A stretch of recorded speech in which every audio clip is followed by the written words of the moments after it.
Agile Amped is brought to you by Solutions IQ. For access to our past and future episodes, find us on YouTube, iTunes, and solutionsiq.com.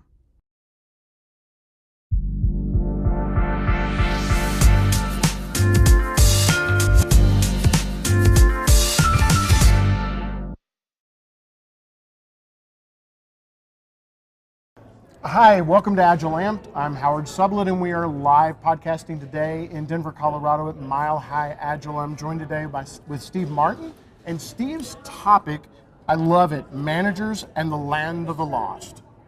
Just has that ring to it, doesn't it? It does. Thanks, Steve. Thanks for joining me. Hey, I appreciate it. So, Land of the Lost. You know, I told you earlier, I grew up watching that show. I just was fascinated by it. I'm intrigued by the title. What do you mean, Managers and the Land of the Lost?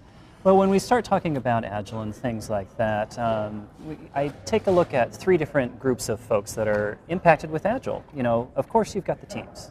Okay. And the teams pretty much know what to do. They've got some awesome product that they have to get out there, high quality. They have some pretty good ideas of what it is to do in order to make that happen. And then you've got the executive folks, and they're the ones setting the strategy, setting the vision, right. You know, getting that new business for the company. So they have a pretty good idea what to do.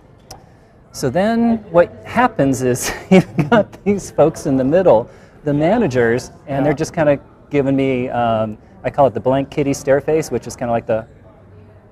Yeah, I get that. And you know, you get that a lot. And so what we try to do there is we try to help them get a little bit less lost, because there's really not a lot of guidance there. And so that's the whole reason why this talk came together. I happen to be here today, but my partner in crime, Tiffany Willis, hi Tiffany, she also helped me, you know, create this presentation. Sure. So, I mean, why is there no role for managers in Agile? I mean, I've often wondered that, because, you know, you have people that go, well, they say that because there's not supposed to be managers. Managers are going away. So they shouldn't be. But we know in most companies that we work with, they're there, especially in the middle layer, they're there. So wonder why that is, and what do you think the evolution of that is? What's going to happen? Well, my personal opinion is that I don't think you're going to get rid of that management layer, because, you know, going back to that three models again, you've got the executives setting the strategy, you've got the teams executing very tactically. Well, you need to have somebody help create that environment to translate that strategy into something that can actually be executable, I guess you could say. We're not executing them, but you can kind of execute on what it is that needs to get done. And so what I really want to focus that management layer on is creating the environment by which the teams can be successful.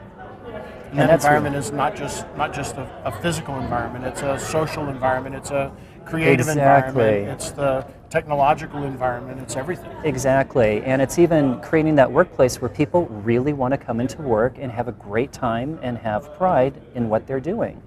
And so if you've got that management folks that can really focus in on that layer and create that environment, whenever I see that happen, the companies just really take off with all the Agile values and principles. And so, but usually when I go into a company and I first get there from a transformation perspective, the first thing that happens is, okay, train my team. Okay, then train my executives. And then I'm like, okay, what about all these other folks over here? Yeah, there's a big gap in the middle. There's a big gap. Yeah. One of my favorite phrases that I love to use is the air sandwich. And I stole this from somebody, I think perhaps at this conference last year, where you've got the teams as one layer of bread, the executives as a layer of bread, and then you've got all the managers in the middle, and it's just air. They just don't know what to do. And so what we did is we created this kind of three-step process that I thought I'd maybe demonstrate with you today. Awesome. On how folks can get greater clarity on what it is to be a manager. Okay. So the very first thing that we do is give them a stack of cards. I actually like to use the 1x2 Post-it notes, so they're about yay big. It forces you to write small. But what we do is we have folks kind of take a pen and they write down, here are all the things that I do today. I assign work, I hire people, I write reviews. The colors don't mean anything, so I'll just throw some other colors in here. I tell people what to do. I think I already said that. Yeah. But you know what I mean. And I tell more people what to do. Yeah, and so you kind of list all those things that you do right now.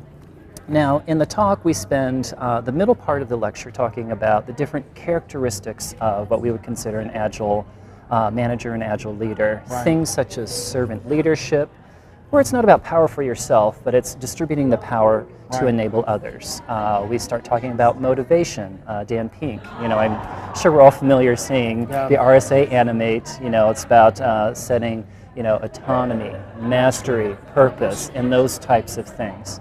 And then we start talking about Joyner and his different levels of leadership. You've got folks that are expert leaders. You've got folks that are achiever, I believe it's leaders. And you've got folks that are catalytic leaders. Right. Well, most of the leaders that we have out there today are the folks that say, I'm the expert, do what I say, or I'm the expert, I'm going to listen to what you're saying, but I'm going to really convince you my point is right. So we start talking about all these different things and start coming up with those characteristics of what we should do. And so we get the cards out again. We say, okay, we should be doing this. We should be doing this. We should be doing this. And then we kind of step back and say, all right, look at all these things that we have on our plate. And we're starting like, okay, let's talk about change. If we really want to get these agilistic things out there, and we really want to create these environments that we want to create, we're going to have to kind of, do a parting of the Red Sea here a little bit of things that we should do and things that we shouldn't do. Right. And so what we do is we kind of look at all the cards here and we say, okay, I should be doing this, I should be doing this, I should be doing this. I should not be doing this, I should not be doing this, not doing this, and this one I'm just going to get rid of. And you kind of end up with those things of, all right, these are the things I should be doing. I'm going to focus on these. And these are the things that I might be doing right now, but what can I do to maybe get folks on my staff ready to do those things for me? Because I really don't need to do those anymore. I can get other folks to do those things. And so it's this three-step process of what are you doing now, what should you be doing, and then kind of parting the sea with those kind of things. And hopefully, when you kind of step back and you say, all right, this is what I need to do. And hopefully at the end of this exercise, folks feel less lost. Well, I'm sure that the people that that report to them really benefit from this. But how does it work upstream from that? Because they've also got to have buy-in from their bosses. Right? Absolutely. So you share these things as part of your plans with those bosses, and things like that. And the lovely thing about this is that it not just works for managers. I've used this for project teams, programs, and I've even recently did this with an executive team, which was very enlightening because that particular executive team was way down in the weeds. They were in sprint reviews telling people what color of font should be. I'm like, oh, we need to raise that up a little bit. Yeah. That'd be another talk. Danger. Completely different show. Completely different show. Lost. That was not. Yeah. But so this exercise is just one of those things that really brings a lot of clarity, and it just makes it very visual what I should be doing and what are those things I should find a way to get those off my plate. It's simplistic, but it's clear. It works. I love embracing companies' clients where they are now, because instead of just saying, well, there shouldn't be managers, because in most companies that just simply doesn't work for now. Maybe one day it will work in a completely flat organization of 5,000. It's pretty slim, but maybe we can hope. But for now, helping them actually be agile leaders and understanding what the things that they should do and not do are just absolutely awesome. Yeah. Steve, thanks so much for joining me. Thank you. I appreciate your time. Thank you so much. Thank you so much for joining us today. Make sure to subscribe, click all the links, and click all the links below, above, all those things. Bye. Take care.